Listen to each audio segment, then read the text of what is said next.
తెలంగాణ రాష్ట్ర ప్రభుత్వం శాసనసభలో మాట్లాడుతున్న సమావేశాల్లో ప్రజలు గ్రహిస్తూ ఉన్నారు. గత ప్రభుత్వం మీద ఆరోపణలు కాళేశ్వరం అని తదితరని ఎస్సీ ముఖ్యమంత్రి అని అవి ఫెయిల్ అయ్యి కేసీఆర్ సరిగా చేయక పాలన సరిగా చేయక మీ ప్రజలు అతనికి వ్యతిరేకంగా మీకు ఓటేస్తే మీరు కూడా అదే విధంగా అదే బాటలో నడుస్తున్నారే తప్ప అతను ఒక కాళేశ్వరం కట్టాడు కానీ పిల్లర్లు కూలినవి మాత్రం వాస్తవం.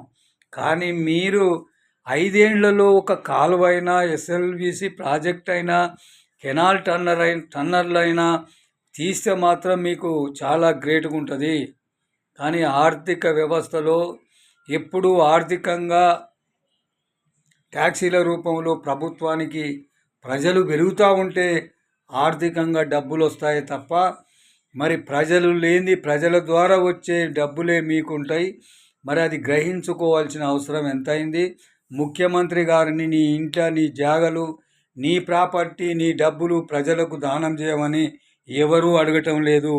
6 గ్యారెంటీలు అమలు చేయాలి, లేకపోతే భారత కమ్యూనిస్టు పార్టీ ప్రజల పక్షాన ఉండి పోరాటం చేస్తుందని తెలియజేస్తూ ప్రజలందరికీ నమస్కారం.